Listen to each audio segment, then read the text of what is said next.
कौटिल्य के अनुसार सप्तांग सिद्धांत, यह BA part first political science का सेकंड पेपर है।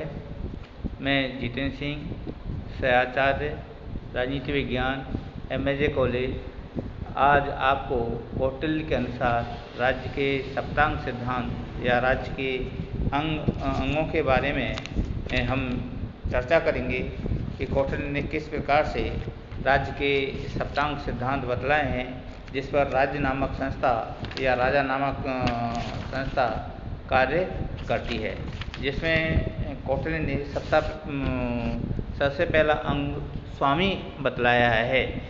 स्वामी के बारे में कौटिल्य ने कहा है कि राज्य की महत्वपूर्ण अंग स्वामी होता है, और स्वामी के बारे में कहा है कि वह उच्च कुल में उत्पन्न होना चाहिए, धर्म में रुचि रखने वाला होना चाहिए, दूरदर्शी होना चाहिए, सत्य बोलने वाला होना चाहिए, महत्वाकांक्षी, अथक परिश्रम करने वाला होना चाहिए, और उसमें सम्मानित व्यक्तियों का सम्मान करने वाला होना चाहिए, और दूसरों का आदर करने वाला भी वह होना चाहिए। इसके साथ साथ कौटिल्य ने अपने अर्थशास्त्र में कहा है कि स्वामी या राजा राज्य की प्रमुख धुरी होता है या राज्य का प्रमुख अंग होता है, और उसे राज्य के विकास के लिए, राज्य के जनता की भलाई के लिए राज्य हित में कार्यों का संपादन करना चाहिए, जिससे कि उसकी यशस्वी, उसका कीर्तिमान दूर दूर तक फैले और जनता उसके आदेशों की पालना सुनिश्चित करे। दूसरा अंग कौटिल्य ने अमात्य बतलाया है। अमात्य से तात्पर्य है मंत्री। कौटिल्य ने कहा है कि राज्य के कार्यों को सुगमतापूर्वक करने के लिए, सरलतापूर्वक करने के लिए राजा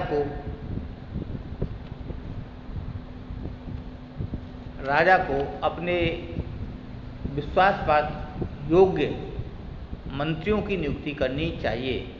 और कौटिल्य ने कहा है कि जो मंत्री हैं वह 4 या 5 ही होने चाहिए, ना तो अधिक मंत्रियों की संख्या अधिक होनी चाहिए, ना ही कम होनी चाहिए। और जो मंत्री हैं वह राजा के सहयोगी होने चाहिए, राजा के विश्वस्त होने चाहिए, और राजा के कार्यों को सहयोग करने चाहिए। कौटिल्य ने कहा है कि राजा को या स्वामी को अपने मंत्रियों से मंत्रणा कर राज्य के कार्यों को संपादित करना चाहिए। और तीसरा प्रमुख अंग कौटिल्य ने जनपद बतलाया है। जनपद आधुनिक जो राज्य की धारणा है, इसमें 2 तत्व समाहित हैं, जनमिश जनता, पदमिश भूमि। अर्थात राज्य में जनता महत्वपूर्ण होती है, जनता जो है हो, और दूसरा उसका जो दुर्ग है या जो उसकी राजधानी है या उसका जो जनपद है वह सुरक्षित स्थान पर होनी चाहिए। ऐसा ना हो कि आक्रांता आक्रमण करें और वो आक्रमणों को सहन ही ना कर सके, अर्थात उसकी जनपद जो है वह आक्रांताओं से सुरक्षित हो, दूसरे जो पड़ोसी राज्य हैं आसानी से आक्रमण आदि ना कर सकें। और चौथा जो प्रमुख अंग बतलाया है कौटिल्य ने, वो बतलाया है दुर्ग। दुर्ग से तात्पर्य है कि जो राजा की राजधानी है या जो दुर्ग है वह सुरक्षित स्थान पर होना चाहिए, उसके जो किला है वह मजबूत होना चाहिए। और कौटिल्य ने अपने दुर्गों का अर्थशास्त्र में दुर्गों का वर्णन करते हुए 4 प्रकार के दुर्ग बतलाए हैं। पहला बतलाया है औद्योगिक दुर्ग। औद्योगिक दुर्ग से तात्पर्य है कि इसके चारों ओर जल होता है और दुर्ग जल के बीच में टापू के समान होता है। दूसरा बतलाया है पर्वत दुर्ग। पर्वत दुर्ग से तात्पर्य है यह पर्वत श्रेणियों, चट्टानों आदि से घिरा हुआ होता है, यह अंधेरी गुफाओं के रूप में होता है। तीसरा धानमन दुर्ग।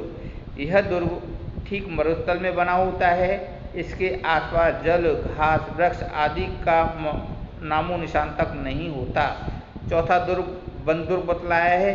इस दुर्ग की विशेषता होती है कि वह इसके चारों ओर दलदल या कांटेदार झाड़ियाँ होती हैं। इन दुर्गों में औदक एवं पार्वत जो संकट काल में जनपद की रक्षा करने में सहायक होते हैं। धानमंड और बंदरबर्ग दुर्ग जंगलों की रक्षा करने वाले होते हैं और विपत्ति के समय राजा की भी रक्षा करते हैं। और कौटिल्य ने पांचवा प्रमुख अंग कोष बतलाया है। कौटिल्य ने कहा है कि प्रजा के हित के लिए आवश्यक कार्यों को पूरा करने के लिए, उसकी रक्षा के लिए, सेना रखने के लिए तथा नगर आदि की व्यवस्था करने के लिए राज्य कोष की आवश्यकता होती है। राजा को एक उत्तम कोष पर ध्यान देना चाहिए। उसमें पहले शासकों एवं अपने धर्म से कमाए हुए मूल्यवान रत्न एवं सोना आदि होना चाहिए। प्रजा से कर के रूप में धन एवं धन एकत्रित करते रहना चाहिए। प्रजा राजा को अन्न का 8वां, व्यापार का 10वां और पशुओं का 50वां भाग तथा सोना दिया जाना चाहिए। यह कोष संकट काल में तथा शांति काल में राजा के काम आएगा। कौटिल्य ने अपने सप्तांग सिद्धांत में छठा महत्वपूर्ण अंग दंड बतलाया है। कौटिल्य ने कहा है कि राजा राज्य की रक्षा के लिए एक सुसंगठित शक्तिशाली सेना रखेगा। वह सेना पर्वतों की सैन्य परंपराओं में चले जाने वाले सैनिकों से बनेगी। परंपरा से चले आ रहे सैनिक कुल वीर और उत्साही होते हैं। इनमें सैन्य अनुशासन एवं युद्ध की शिक्षा में पारंगत किया जाएगा। इनके परिवार, स्त्री और बच्चों की देखभाल राज्य के द्वारा की जाएगी, जिससे वे परिवार की दुरावस्था देखकर विचलित न हो जाएं। और इसके अलावा कौटिल्य ने कहा है कि जो राज्य में अराजकता फैलाते हैं, नियमों का पालन नहीं करते हैं या समाज कंटक होते हैं, ऐसे नियमों का पालन न करने वाले समाज कंटकों को दंड द्वारा दंडित किया जाना चाहिए, जिससे कि समाज में अनुशासन बना रहे। और कौटिल्य ने अपने अंतिम सप्तांग सिद्धांत के अंग के रूप में मित्र को बतलाया है और कहा है कि राज्य का जो सप्तांग सिद्धांत है उसमें मित्र अभिन्न अंग होता है, मूल्यवान होता है। इसलिए कौटिल्य ने कहा है कि राज्य की प्रकृति वंश परंपरा के अनुसार जो मित्र है वह राजा का हितैषी होना चाहिए। शांति काल और संकट काल दोनों में ही सहायता करने वाला होना चाहिए। उसका स्वभाव स्थिर होना चाहिए। राजा के सच्चे सहायक होना चाहिए और उसका हृदय से उसका साथ देने वाला होना चाहिए। इस प्रकार कौटिल्य ने अपने सप्तांग सिद्धांत में राज्य के महत्वपूर्ण अंग स्वामी, अमात्य, जनपद, दुर्ग, कोष, दंड, मित्र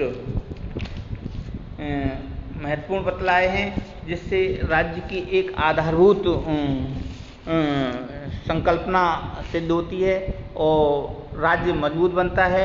इसलिए कौटिल्य ने कहा है कि ये जो सप्तांग सिद्धांत के अनुसार राज्य स्थापित होना चाहिए। धन्यवाद।